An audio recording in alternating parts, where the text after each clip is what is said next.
फिर आका चले, फरमाते हम आगे बढ़े, पहले आसमान पे गए, दस्तक दी दरवाजे पे, अंदर से आवाज आई, कौन? कहा जिब्रील। जिब्रील हूं, आपके साथ कौन है?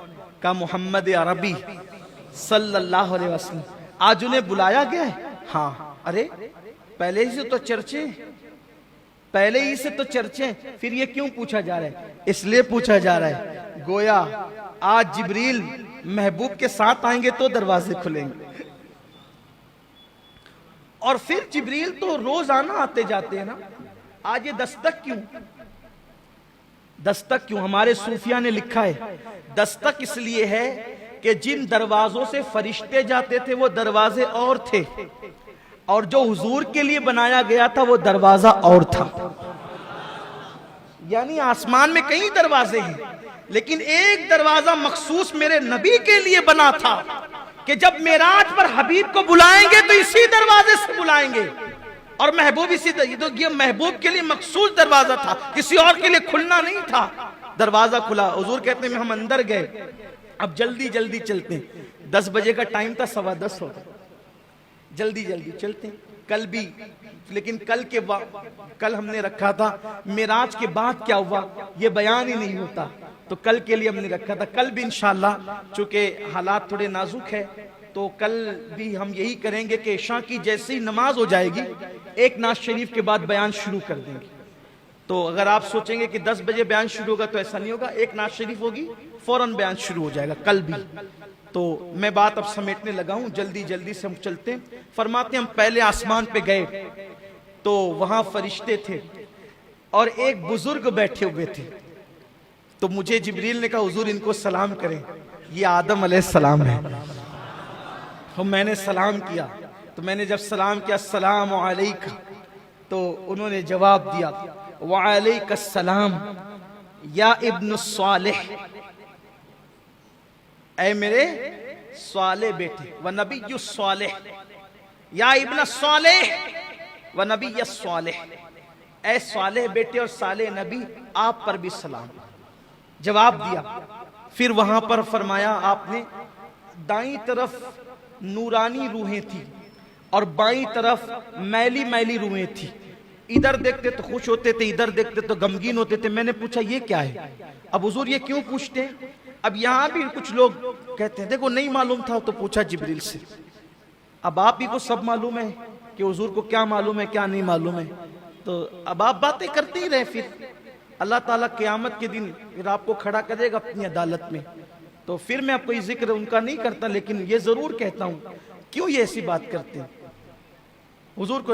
अरे मेरे अजीज, हुजूर अलैहिस्सलाम ये जो बार बार पूछ रहे हैं ना, इसलिए पूछ रहे हैं। मैं पूछूंगा तो जिब्रील बताएंगे, जब बताएंगे भाई अगर हुजूर अलैहिस्सलाम खामोशी से आगे बढ़ जाते कि मुझे मालूम है, तो बोलो आज मैं ये बयान कर सकता था, कोई किताब में लिख सकता था। हुजूर पूछे जा रहे हैं, जिब्रील अलैहिस्सलाम बयान किए जा रहे हैं और फिर रिवायतें बनती जा रही। ये भी तो तकलीफ है ना कि हदीस में नहीं आया, और हदीस में आया तो फिर कहते जिब्रील से पूछा क्यों? और पूछा तो ही हदीस में आया ना, जो नहीं पूछा तो वो हदीस ही में नहीं आया। आगे अभी बताऊंगा क्या क्या नहीं आया, और जो नहीं आया अभी तक उसमें सर फोड़ रहे हो।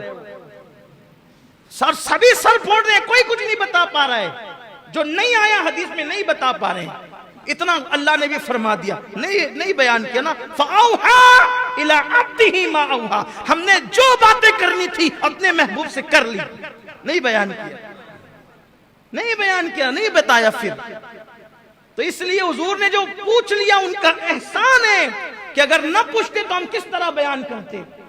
तो फिर आगे बढ़े दूसरे आसमान पे, फिर दूसरे आसमान पर पहुंचे तो फिर वहां हमारी मुलाकात दो खालाजाद भाइयों से हुई, हजरत ईसा अलैहिस्सलाम से और उनके खालाजाद भाई हजरत याहया अलैहिस्सलाम से।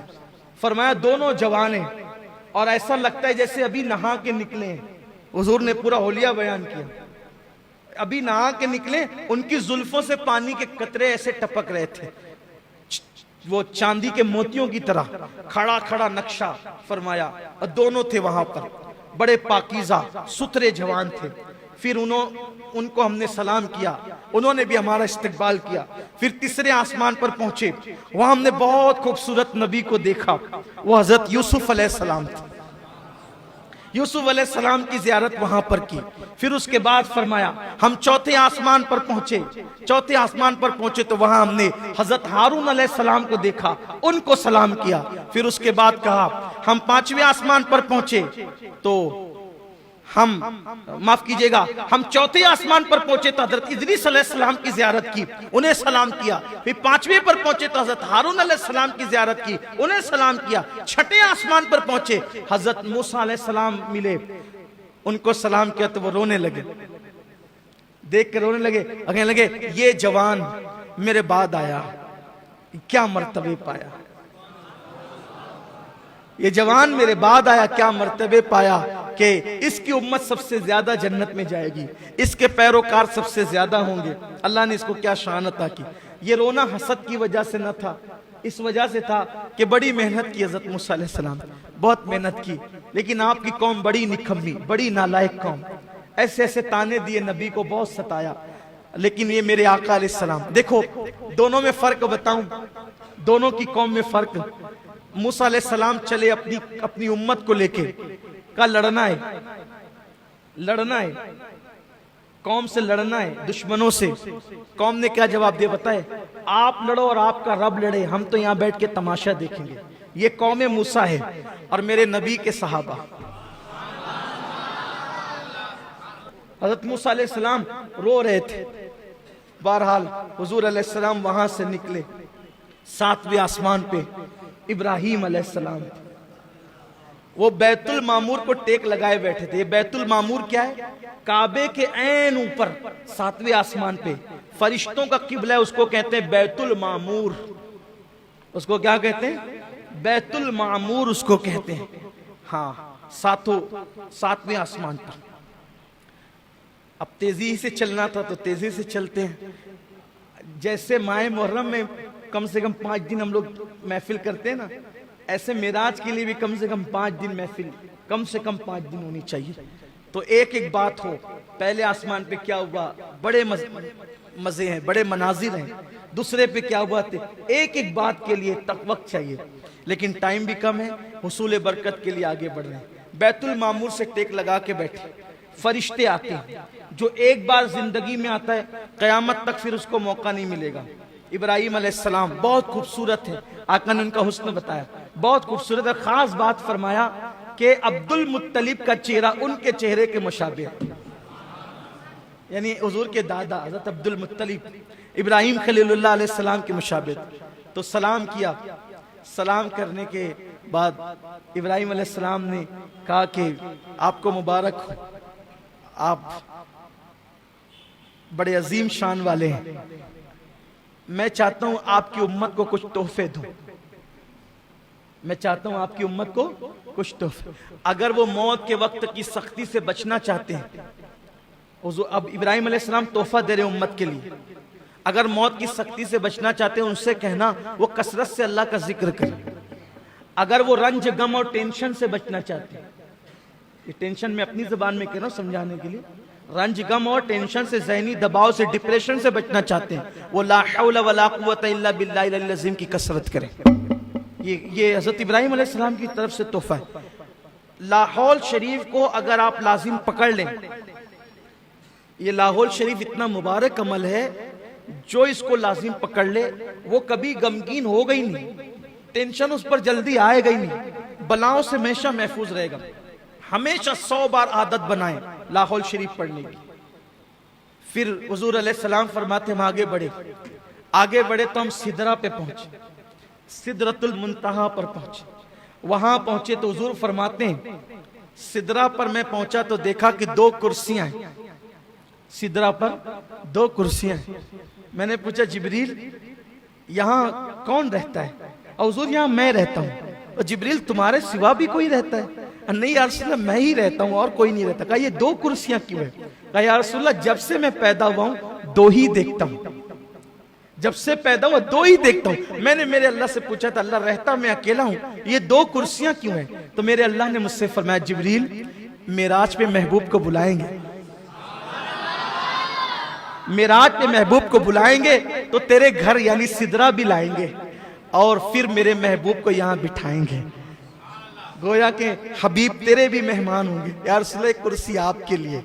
आका अलैहिस्सलाम ने जो है वो फरमाया कि सिदरा जो है देखने में बज़ाहिर बेरी के दरख्त की तरह एक दरख्त है। बेरी के पत्ते कैसे होते हैं, वैसे बेरी के पत्ते की तरह एक दरख्त है, लेकिन उसके पत्ते ऊंट के कानों की तरह बड़े बड़े और उसके फल मटकी की तरह है और हर पत्ते पर फरिश्ता है और अल्लाह के नूर ने उसको ढांप लिया है, बड़ा खूबसूरत। हालांकि हम इसको नहीं कह सकते कि ये दुनिया के बेरी के पत्ते की तरह, वहां की जो चीजें वो दुनिया की तरह नहीं है, सिर्फ समझने समझाने को है। फिर आका अलैहिस्सलाम सिदरा से जब आगे बढ़ने लगे, बल्कि ये भी हदीस में है सरकार ने जिब्रील से कहा जिब्रील यहीं रुक जाना है या और आगे की तरफ कोई सफर है? तो हुजूर सफर तो आगे भी है। कहा फिर चलो, अब देर क्यों करते हो, चलो। तो अर्ज की नहीं या रसूल अल्लाह मैं नहीं आऊंगा। अरे थोड़ा सा समझने के लिए बताऊं, किसी ने कहा चलो भाई साथ चलते हैं, लेकर चले अनजान रास्ते पर और लिए गए और उसके बाद गोया मिसाल के तौर एक समझाने के लिए जाना था मुंबई को, लेकर नासिक तक साथ गए और नासिक ले जाके कहा अब हम नहीं आएंगे, जो कभी मुंबई गया ही नहीं हो उसके लिए तो कांटों से खून नहीं, आंखों के नीचे अंधेरा छा जाए, यही तो होगा। अरे अगर भाई तुझे यही करना था मेरे वतन से यहां तक लाकर बेवतन किया क्यों? अब तू छोड़ेगा तो मैं कैसे जाऊंगा? यही तो है, अनजाना रास्ता हो तो यही होगा, कभी गए नहीं हो तो यही होगा। मगर कुर्बान हुजूर ने ये नहीं कहा अब मैं कैसे जाऊं, मेरे लिए तो अनजान है नहीं, इसलिए कि आना जाना तो हर आदमी का अपने घर होता है, आना जाना तो हर आदमी के अपने घर होता है। तो हुजूर आने से पहले कहां थे? हुजूर आने से पहले कहां थे? हुजूर आने से पहले कहां थे? आप कहेंगे सिदरा पे थे, हमने कहा सिदरा भी नहीं बना था जब से उनका नूर है। आप कहेंगे अर्श पे थे, हम कहेंगे अर्श भी नहीं बना था जब से उनका नूर है। जब अब भी नहीं था जब से उनका नूर है, जब भी नहीं था तब से उनका नूर है, तब भी नहीं था तब से उनका नूर है। न पीर था, न मंगल था, न बुध था, न जुमेरात था, न जुमा था, न मुहर्रम था, न सफर था, न रबीउल अव्वल था। जब कोई नहीं था तब से उनका नूर है।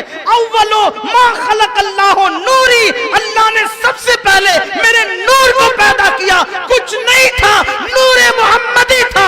तो वो नूर था कहां? अल्लाह के कुर्ब में था। कहां था? कहां था? अल्लाह के कुर्ब में था। तो कुर्ब से आया तो कुर्ब की तरफ जा रहा था, कुर्ब से आया कुर्ब की तरफ जा रहा। लेकिन हुजूर अलैहिस्सलाम ने कहा ना, ताकि हदीस तो बननी है ना, चलो जिब्रील चलो। नहीं यार रसूल, अगर जाऊंगा तो